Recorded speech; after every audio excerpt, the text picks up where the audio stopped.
दुख का कारण क्या है? आज की पीढ़ी जो है वो दुखी क्यों?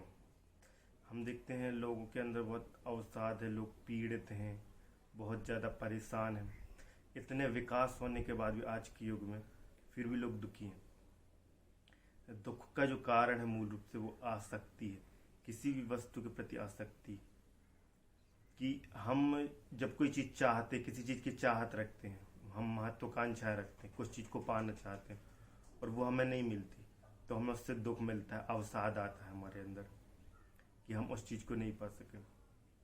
किसी भी वस्तु के प्रति जितनी अधिक आसक्ति होगी, हमें उतना ज़्यादा, यदि वो चीज़ ना मिले तो उससे उतना ज़्यादा हमें दुख उत्पन्न होगा। तो हमारी आसक्तियाँ बहुत ज़्यादा, हम बहुत कुछ चाहते हैं जीवन से। जीवन में हमारी बहुत कुछ आकांक्षाएं हैं, हमने कुछ चीज़ें पकड़ रखी हैं कि ये हमें चाहिए और हम उसके लिए निरंतर प्रयत्नशील हैं। आसक्ति के साथ वो ना मिले ये नहीं सोचते हम, पर हमें आसक्ति उस चीज़ से कि हमें वो चाहिए और वो नहीं मिलती तो हमें दुख मिलता है। एक व्यक्ति सोचता है कि मेरे पास एक कार हो, मेरा घर हो, फिर वो चीज़ यदि वो नहीं, अपने जीवन में वो चीज़ को अचीव नहीं कर पा रहे, वो चाहता है कि उसके पास एक लग्जरी कार हो, लग्जरी घर, लग्जरी और एक सुंदर घर हो मान लें, और वो व्यक्ति को नहीं मिलती, वो उसके लिए संघर्षरत रहता है और फिर जब उसको चीज़ नहीं मिलती तो उसको दुख मिलता है। एक कारण ये है दुख का। दुख के कई कारण हैं। महात्मा बुद्ध, जो गौतम बुद्ध हुए, उनका कथन था कि पूरा जगत ही दुख है, दुनिया में दुख व्याप्त है, जगत दुख है, मतलब जो कुछ भी है आसपास दुख है, दुख मिलता है, क्योंकि उसकी अंतिम जो उससे जो आउटकम मिलता है, जो उससे व्यक्ति को प्राप्त होता है, वो दुख ही हो। अंततः व्यक्ति को उससे ज़्यादातर दुख ही मिलता है। इसलिए उन्होंने बोल दिया जगत दुख है। क्यों बोला उन्होंने?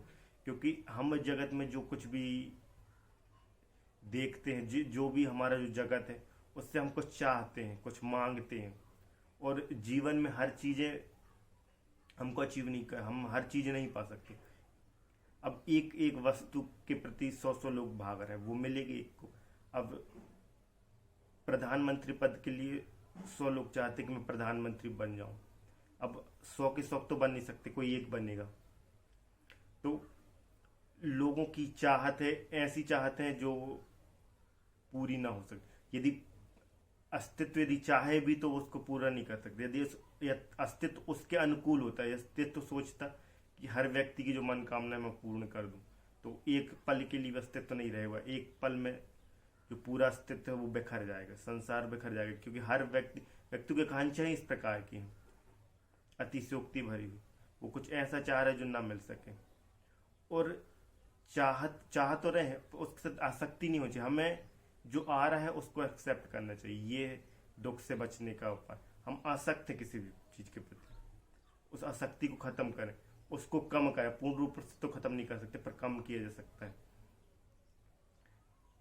जो लोग हैं, जैसे हम जो भी कृत्य करते हैं जीवन में, हम लोगों से प्रभावित होकर करते हैं, लोग हमसे चाहते हैं हम वो करें।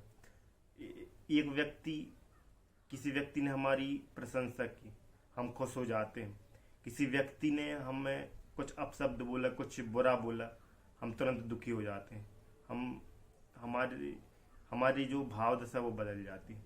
कोई हमारी बहुत अधिक प्रशंसा करे, हमारी छाती चौड़ी हो जाती है। कोई हमें अपशब्द बोल दे, हम उसके लिए क्रोधित हो जाते हैं। हमारा जीवन है, इस निर्णय पे हमारा हक होना चाहिए, हम इसके मालिक होने चाहिए सुख दुख के। दूसरा व्यक्ति जो चाह रहा है तब वो हमें दुख दे रहा है। दूसरा व्यक्ति हमारी प्रशंसा करता, हम खुश हो जाते हैं। दूसरा व्यक्ति हमारी निंदा करता, हम दुखी हो जाते हैं। हमने अपना नियंत्रण दूसरों को दे रखा है कि तुम डिसाइड करोगे कि मैं दुखी हूं या सुखी रहूं। जब चाहो, हमने संसार को देखा, लोगों को दे रखा है समाज में, तुम्हारे ऊपर है, तुम चाहो तो मुझे दुखी कर दो, तुम चाहो तो मुझे सुखी कर दो। हमारा अपने ऊपर बल होना चाहिए, हम स्वयं के मालिक होना चाहिए।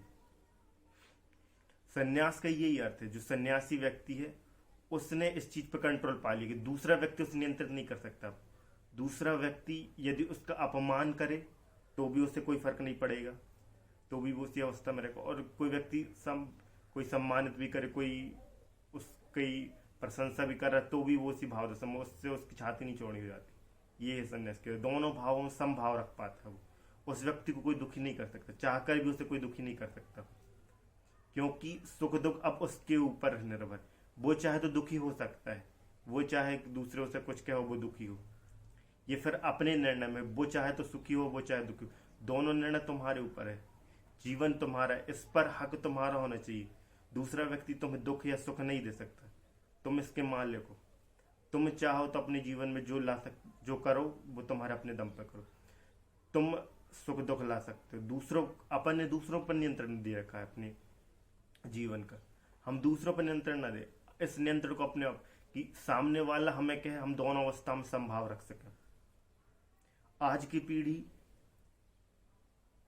पहले की पीढ़ी से ज्यादा दुखी, पर आज की युग में हम देखें तो पहले, आज से 70 साल पहले, 100 साल पहले जो लोग रहते थे वो हमसे ज्यादा खुश थे। मनोवैज्ञानिक सर्वे के अनुसार यदि हम देखें तो हम खुद इस चीज को अनुभव कर सकते हैं कि आज की पीढ़ी ज्यादा दुखी हो। पहले के लोग, पहले का जो इन्वायरमेंट रहता था लोगों का, लोग इकट्ठे होते थे, बातें करते थे, उनके पास सुख सुविधाओं की कमी थी, उनके पास ज्यादा संसाधन नहीं थे। आज के युग में ज्यादा संसाधन है। आज के युग जो है उसमें हर व्यक्ति के पास एक अच्छा खासा घर है, उनके पास सुख सुविधाओं की मूलभूत आवश्यकताओं वाली जो वस्तुएं हैं वो उनको प्राप्त हो चुकी हैं। हर व्यक्ति के पास फ्रिज, कूलर, टीवी, स्मार्टफोन से मनोरंजन के सभी साधन उपलब्ध हैं घर में। तो हर व्यक्ति मनोरंजन के पहले की अपेक्षा आज सारी सुविधाएं हर व्यक्ति के पास है, फिर भी व्यक्ति तनावग्रस्त है, फिर भी व्यक्ति दुखी है। क्यों? इसके पीछे कारण क्या है, क्यों दुखी हैं लोग? आज से 100 साल पहले यदि हम चले जाए तो 100 साल पहले का जो समय था वो इतना उचित, इतना अच्छा नहीं था। व्यक्ति की आर्थिक स्थिति इतनी सुदृढ़ नहीं थी।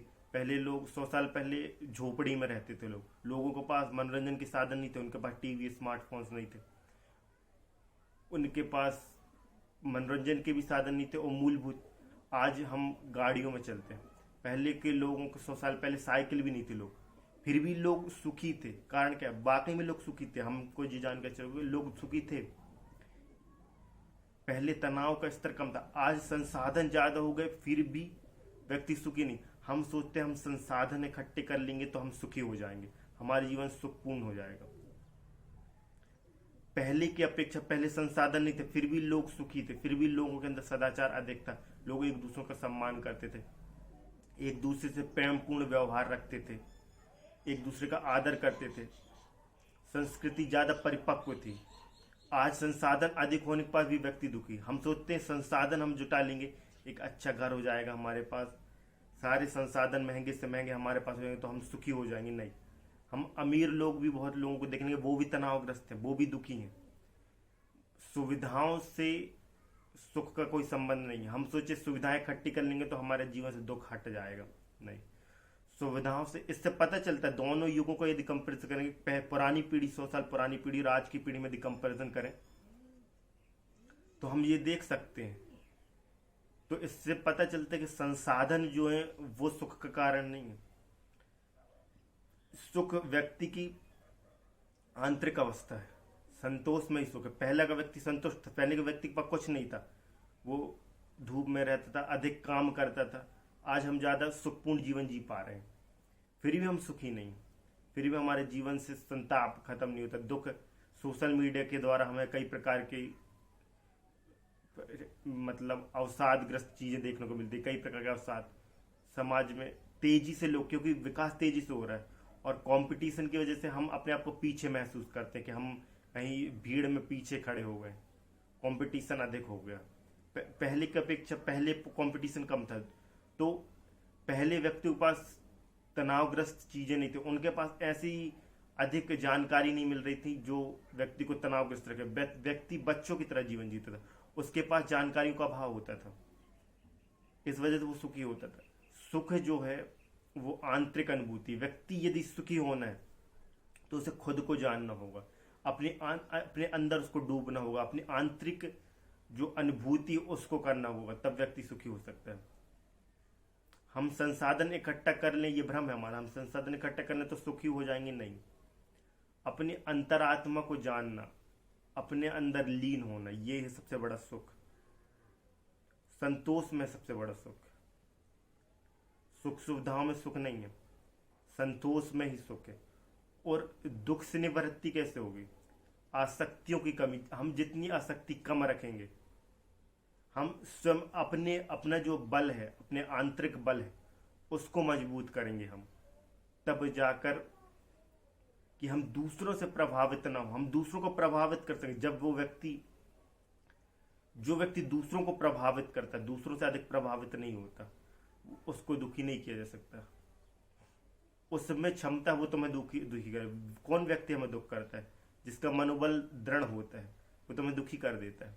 तुम दुखी हो जाते हो क्योंकि तुम्हारा मनोबल कमजोर है। उसने चाहा तुम्हें दुखी कर दिया और तुम दुखी हो गए। तो आंतरिक अनुभूति, अपने अंदर ही सुख एक रूप में विद्यमान है। हमें अपने अंदर देखना होगा कि कोई हमें प्रभावित ना कर सके, कोई हमें दुखी ना कर सके। तुम्हें दुखी कर पा रहे, तुम बहुत कमजोर व्यक्ति हो, तुम्हें संसार से दुख मिल रहा है। हम सोचते दूसरा कोई हमें दुख दे रहा है, दुख दूसरा नहीं देखता, हम ही उस दुख को बड़ा करते हैं। सामने वाले का मुंह उसने कह दिया, अब तुम उस बात को बड़ा करते हो अपने दिमाग में, उसे बार बार रिपीट कर दो कि उसने मुझे ऐसा कहा, उसने मुझे ऐसा क्यों कहा, उसे मुझे ऐसा नहीं कहना चाहिए था, मुझे बहुत बुरा लगा, वो अच्छा व्यक्ति नहीं। उस व्यक्ति को रिपीट करके, उसने कहा एक शब्द है, उसने राय जैसी बात कही, तुमने उसको पहाड़ बना दिया। तो व्यक्ति कहता है उसकी स्वतंत्रता, वो उसने कह दिया, पर तुमने उसको एक्सेप्ट कर लिया। ये तुम्हारी सोच है।